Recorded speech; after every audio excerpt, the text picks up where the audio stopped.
values, who you are, what your church is like. We've been talking about targeting a particular people group, and now we're talking about vision. And we introduced the concept of vision last night when we talked about mission and trying to see the difference between a mission statement, which is a brief... You can't hear me? Okay, that better? All right, start over. Okay. So last night we started talking about mission and introduced the concept of mission statement and vision. And so we talked a lot about values today too. So hopefully those three big pieces, you can easily see the difference between them. But now we're in the midst of talking more specifically about a vision for a church. And as you can see, it's much longer than a mission statement. And so we're going to pick up here where we left off. So mission versus vision. These slides you've seen somewhat. Well, this one you haven't. But so here's a description of what mission statements are, or what mission is. And mission, if you remember, are somewhat similar between churches because churches are in the same kind of business, if you will. Churches all tend to do the same thing, right? So that's a genre, church. If we were to have other types of Christian ministries around, like if you were to have a student campus ministry, or if you were to have a Christian hospital, or or some other kind of a Christian relief agency, and if they were all sitting in the room, you could easily see the difference between them in their mission statements, because the purpose of their existence is different from one another. Okay. So when we have everybody that's pretty much doing the same thing, we're all in the same business, we're all in the business of church planting, our mission statements are all going to look pretty much the same. They're going to reflect a little bit of a character difference between us, but in one sense, they're almost interchangeable. We're all restating the Great Commission in some form, using biblical phrases that capture our heart as well, and we rewrite them so they become our own, and that we can communicate them very effectively with people. And it keeps us on focus, and it helps us know what we do and what we don't do at a very general level. So a vision statement, though, becomes much more descriptive at length. When we shared the example here, it was a 5 paragraphs that he was describing what his church would be, what the vision was. So a mission is a brief sentence. It's a statement. It provides you direction. It's like a compass. It's usually a restatement of the Great Commission. They're similar to one another if you're in the same genre of Christian ministry. And they're like a slogan, but they're more than a slogan. And that's sort of one thing that's nice about mission statements too, is that sometimes you can tweak them and turn them down a little bit to just a few phrases that stick out, and it can be a slogan. And it can be very useful for your ministry as well. But a mission statement's more than a slogan. And mission statements remain constant. You probably wouldn't change them. In fact, when I took over to replant the church in California, I just left the mission statement alone, never changed it. So it was good enough, because it just had all the general stuff they all have in it. So I figured we can work with that, and that way I don't have to cause any problems about that. I just caused a lot of problems on the vision, and the values. But anyway, so then a vision is going to be it's going to be unique. It can't be very unique. Everything, if it's unique, it's unique. But that's going to differ from every single church, because we're not about copying each other. And we don't want to just compete and have a better program than they have the program. That's not what we're doing. So it's going to be something unique, because every church is made up of different people. Well, all people have different gifts. And you're in a different setting, and God has given you different passions for ministry. So in reality, I don't believe any two churches are alike. And if they are alike, either one or both of them is doing something wrong. They should be unique. So a vision is a detailed description of your preferred future that is compelling and clear. It knows where you're going. And you're going to take them there as a leader. A snapshot of the future is you're describing something maybe 5 years down the road, 10 years down the road. You probably can't go beyond 10. But so you're thinking out in the future. I'd like our church to be like this, and we'll figure out how to get there. So you're at point A, you want to get to point B, and that's your vision. And then how you get there is what we talk about after that when Steve talks about discipleship pathways. So a vision is a picture, a dream, a blueprint. You have great expectations. It's unique. It's a lengthy description, and it's dynamic. So a mission statement, once you have it, you're probably not going to change it. But until you get a new leader, if you have a new pastor or a new executive director in your organization, you're probably going to change your mission statement typically. But it's going to stay pretty static.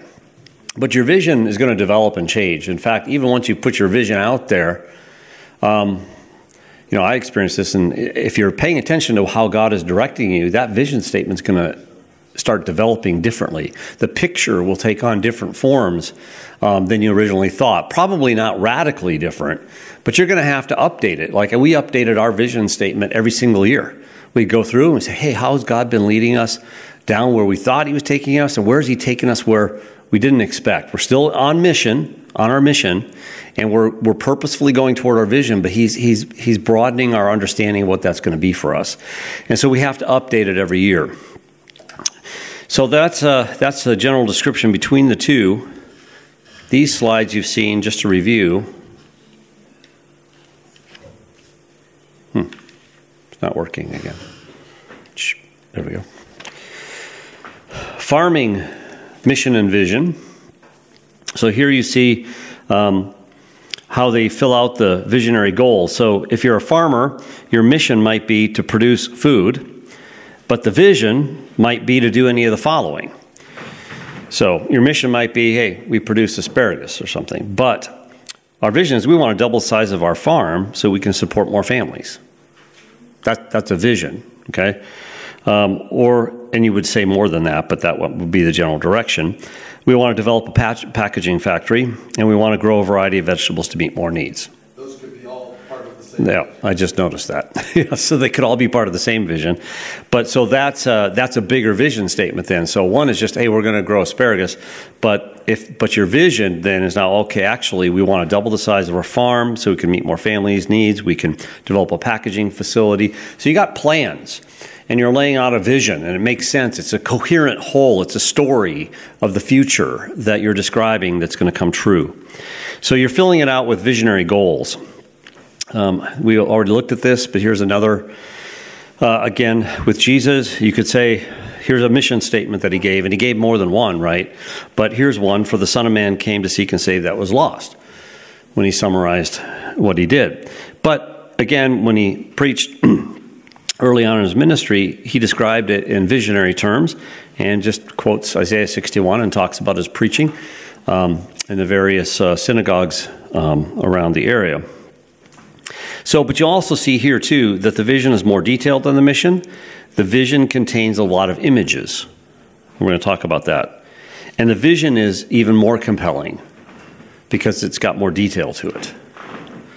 So the early church, again, a mission statement would be to go and make disciples of all people, right? That comes from Matthew 28. The vision could come from Revelation 7, where you got the picture at the end of history that all these people from all the peoples around the world have gathered around to worship Jesus Christ from every nation, tribe, tongue, and language, that no one could count this multitude. So that's a picture of the future yet to be, and that's a vision to be fulfilled. So vision is two things: clear and compelling. Those are the two descriptors. Remember, a mission statement is brief, biblical, and bold. Those are the B's: brief, biblical, and bold. Vision statements are clear and compelling. So, clear. Is your vision crystal clear? Do we understand it? Can we articulate it? Are we able to explain it to others outside of our church plant? So when people ask you, what are you doing here? You could picture the vision of what you're trying to build. What are you trying to create in this town or this village? And it has to be compelling, too. Is it challenging to you and to your group? Is it exciting? Does it energize you? Does it move you to action? Is it both realistic and unrealistic? Is it a big enough vision, actually, that so if we set our visions too small so that we feel like, oh, we can do that, well, that's not really a vision. That's just sort of a small goal. Now, if you need to start there, that's fine. Start there. But a vision has to have something in it. It's like, man, if that happens, it has to be God, because I can't see any way we can get that done by ourselves. We just don't have the ability. So a vision is challenging. I mean, people want to sign up for things that are challenging, typically. So I want to listen to... So vision uses graphic word pictures. Graphic word pictures. So your vision describes things like that. So we're going to listen to 5 minutes of a speech by Martin Luther King Jr. and see if you can just count how many images he uses when he lays out his vision for what America could become during the Civil Rights Movement. So you can play that now. From 1968. Okay. 1968. Is this a video or audio? Video. Okay. Go ahead.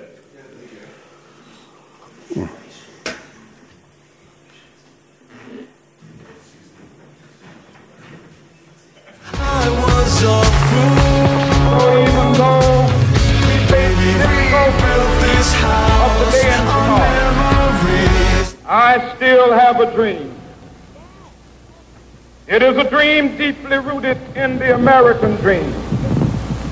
I have a dream that one day this nation will rise up, live out the true meaning of its creed.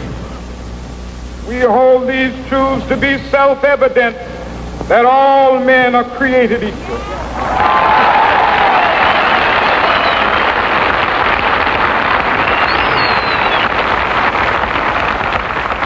I have a dream that one day on the red hills of Georgia, sons of former slaves and the sons of former slave owners will be able to sit down together at the table of brotherhood. I have a dream that one day, even the state of Mississippi, a state sweltering with the heat of injustice, sweltering with the heat of oppression, be transformed into an oasis of freedom and justice. I have a dream. My 4 little children will one day live in a nation where they will not be judged by the color of their skin, but by the content of their character. I have a dream today.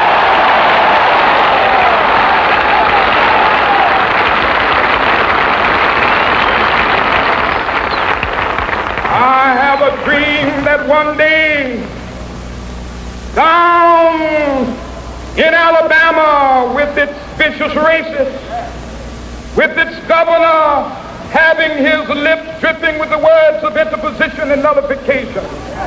One day right there in Alabama, little black boys and black girls will be able to join hands with little white boys and white girls as sisters and brothers. I have a dream today.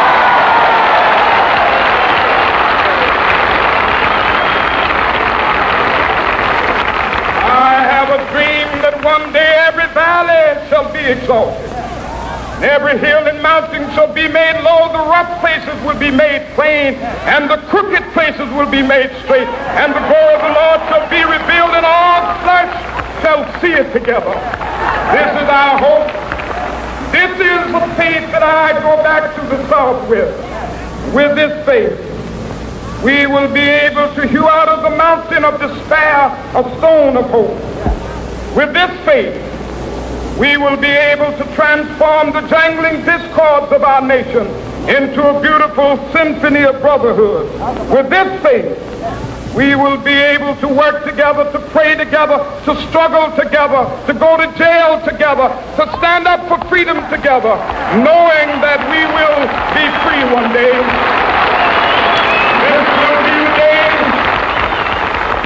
This will be the day with all of God's children be able to sing with new meaning, my country, tears of thee. Sweet land of liberty, of thee I sing. Land where my fathers died, land of the pilgrim's pride. From every mountainside, let freedom ring. And if America is to be a great nation, this must become true. So let freedom ring.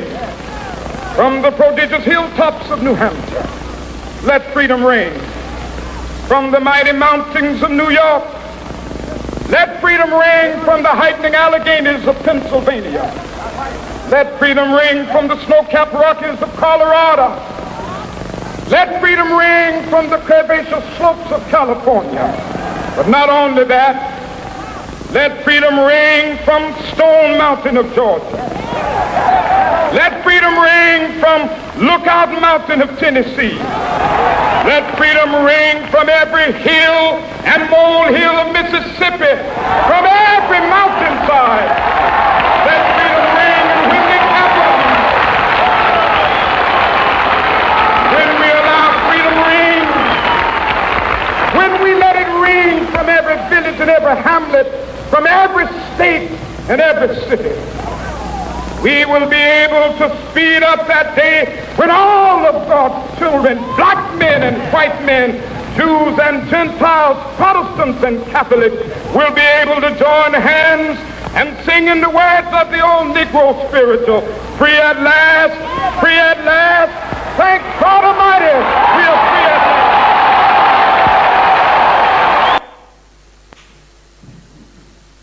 Well, that was the last 5 minutes of that speech. That was about a half hour long. So what images did you hear him use?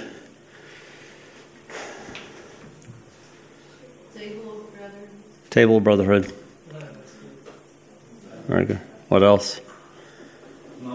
Mountains. Straight. Crooked straight. Stones of hope. No. Yeah, it said from the rocks will hew out stones of hope. Right. Okay. Good. Good.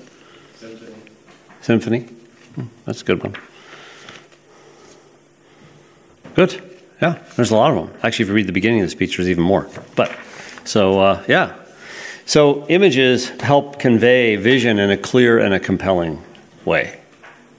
And of course, that's a very powerful and moving one. None of us will probably speak that well. But you see how vision uses graphic word pictures, and that vision that was laid out by Martin Luther King that day, is still progressively becoming true in our land. And so it affected lots of people. So let's look at some other examples. On a less serious note, very less serious note, Walt Disney. So anybody ever see the movie that came out a few years ago called Saving Mr. Banks? That's the English title, Saving Mr. Banks, some of you.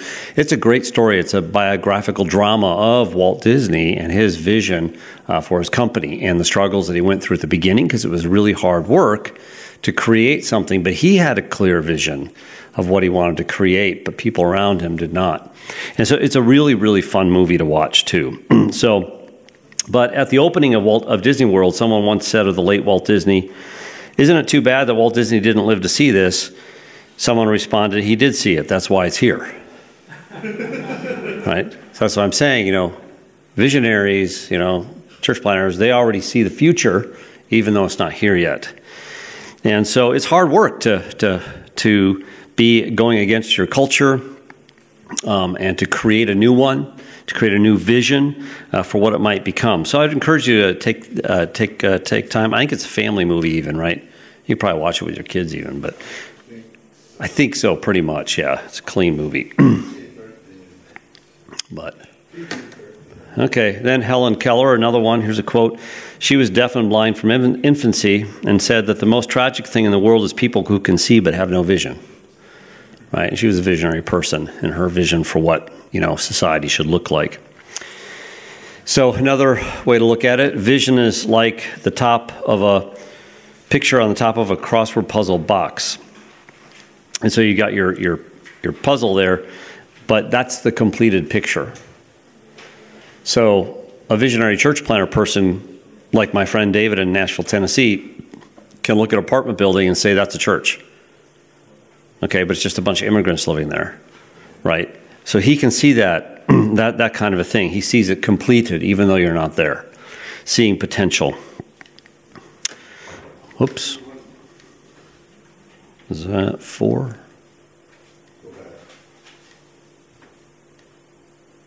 There we go.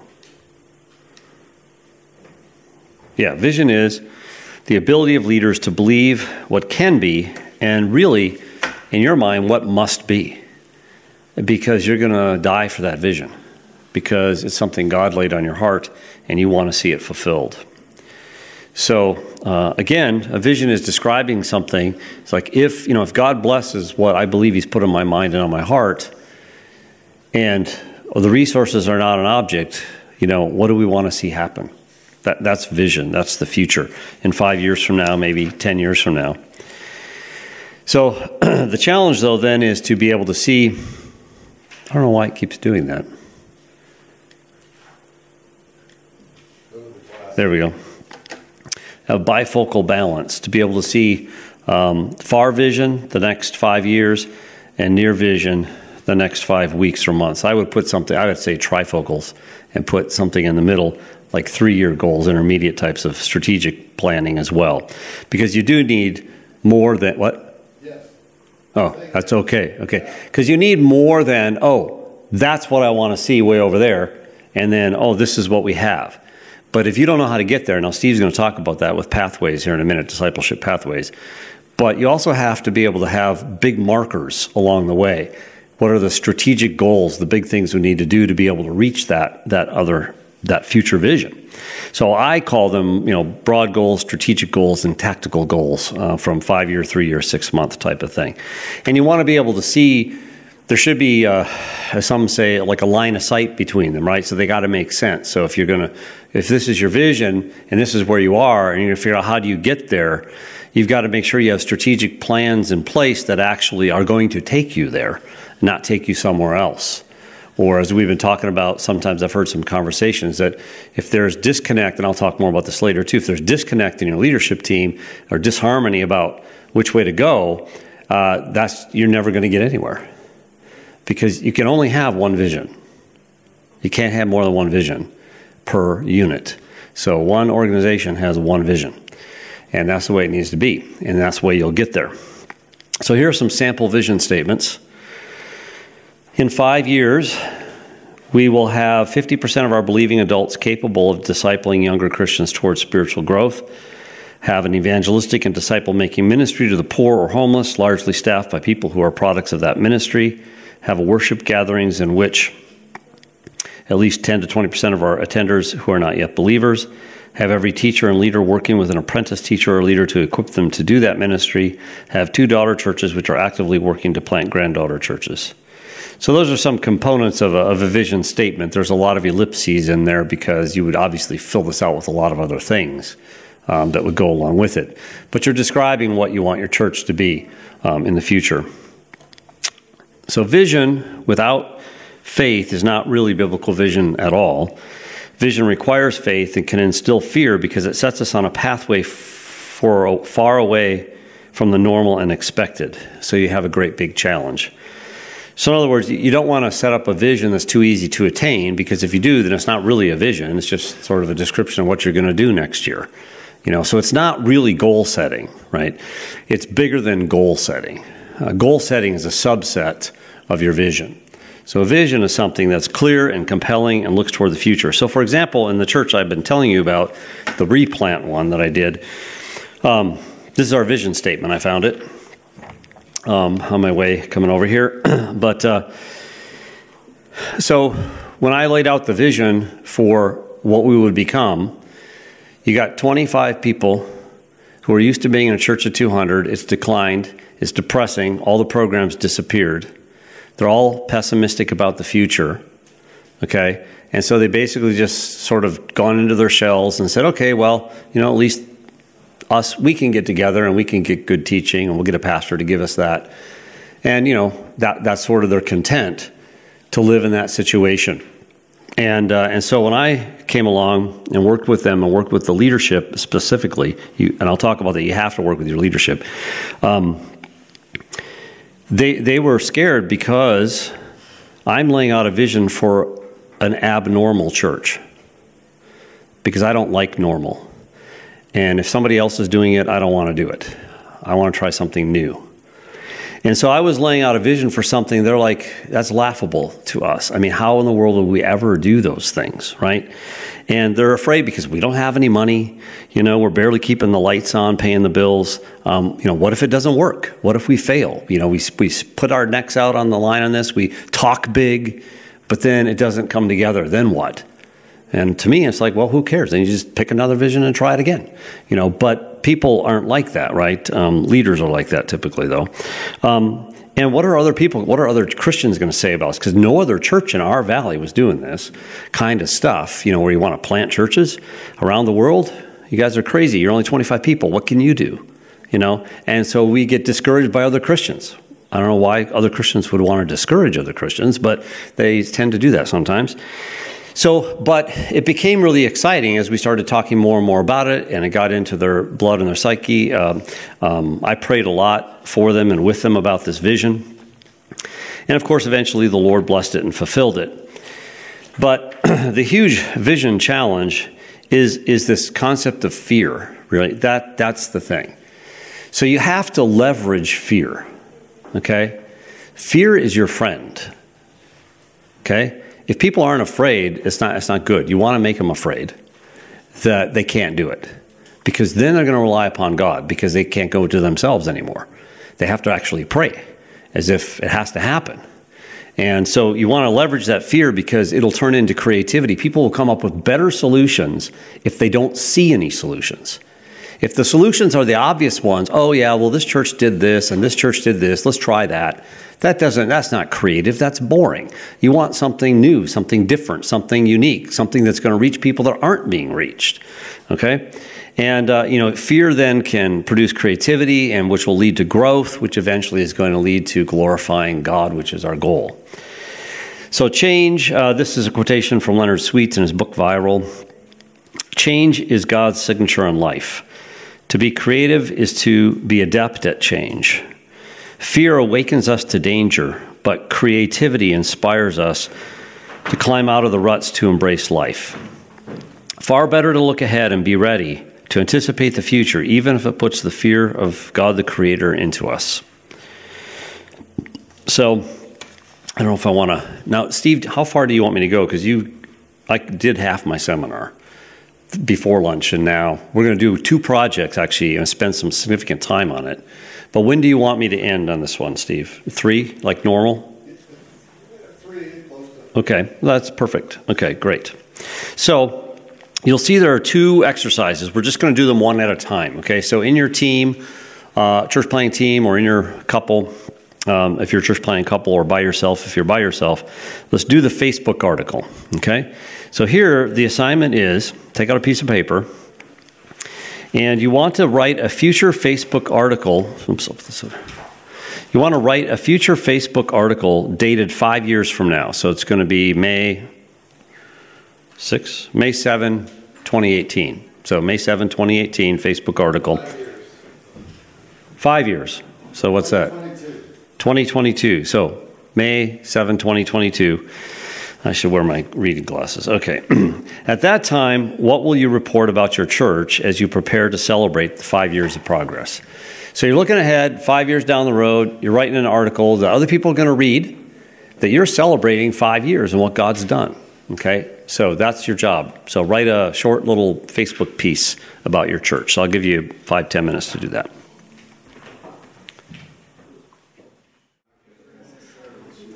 Okay. So let's stop here on this exercise, because we have another one to do, okay? So you can keep that. Has anybody finished theirs, would like to read it to us all? I saw that almost all the groups were really making some good progress on this. So who wants to read their Facebook advertisement for the celebration party?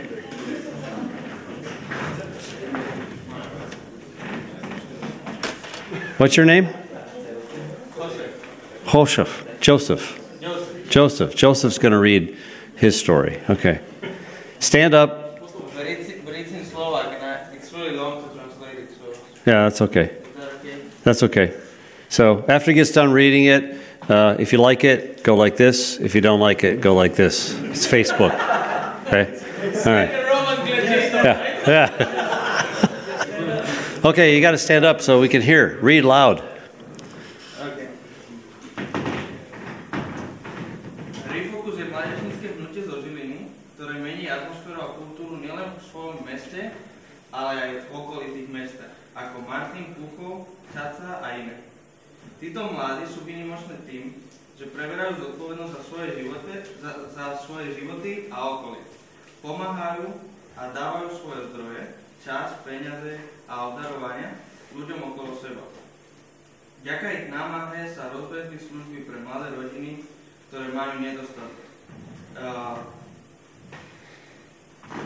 Tiež rozbehli služby pre bezdomovcov, utečencov, Rómov a iné menšinové skupiny. Na rozdiel od iných kresťanských komunít,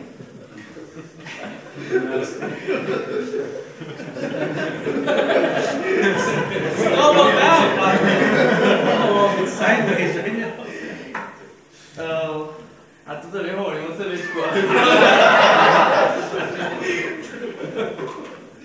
Prečo si toto robím?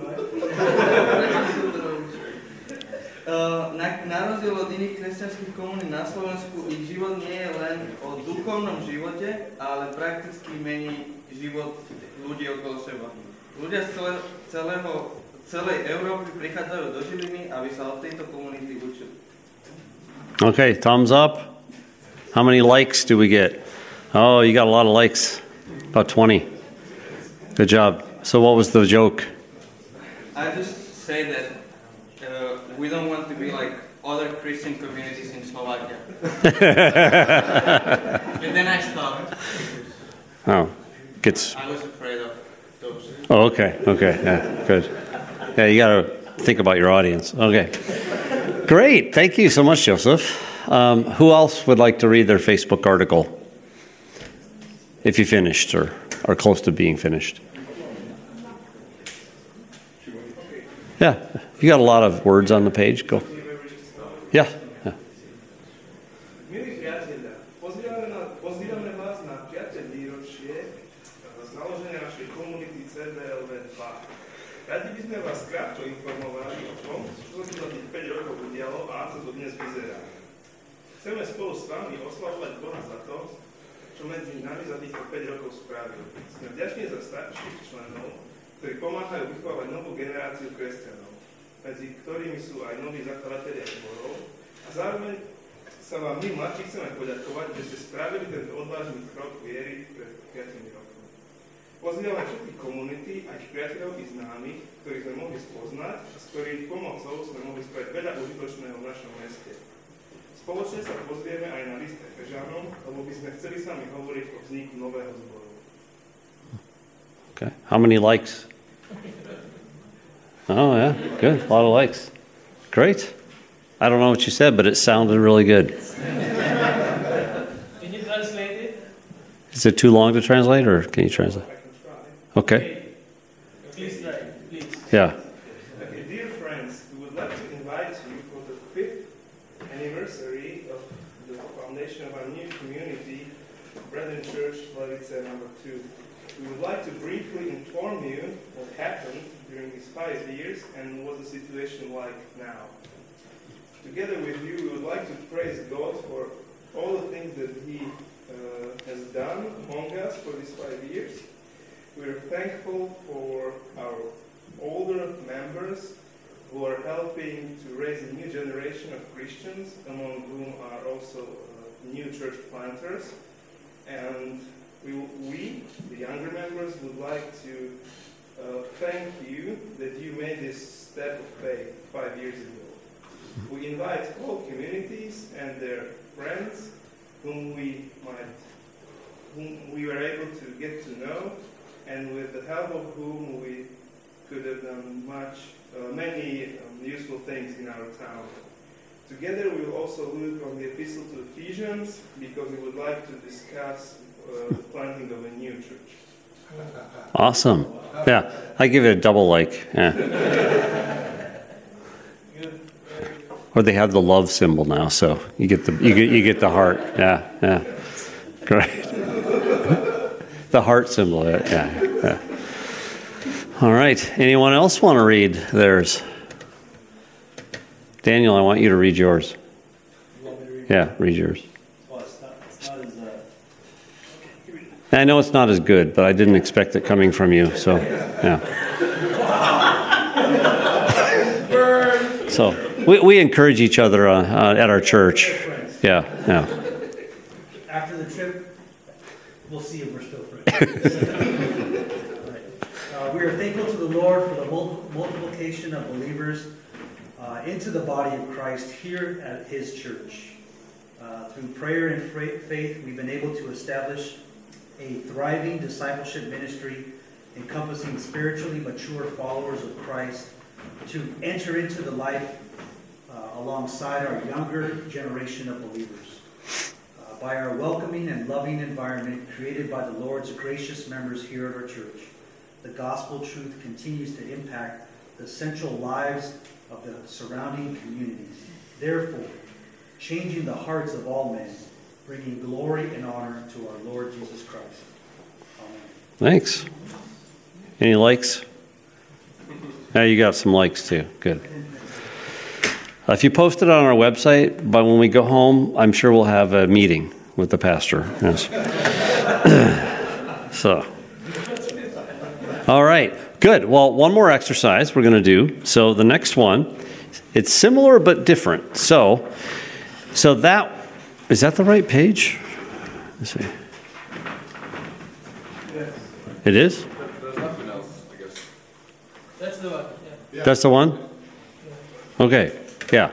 So now you're writing your vision. Okay, so you got another, that was a Facebook article celebrating looking back, right, from 5 years out. So this is, now you're writing your vision statement for your web page to advertise, right, your church to your community. So you're writing a vision statement for your web page, and for now, you have to include in this vision at least 5 major things that you dream will be true about your church after 5 years.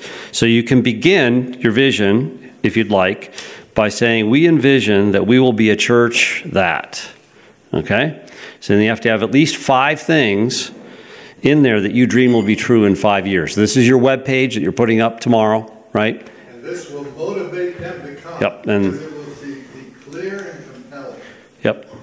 So be clear and compelling. You get 1 like for clear and 1 for compelling, okay? All right.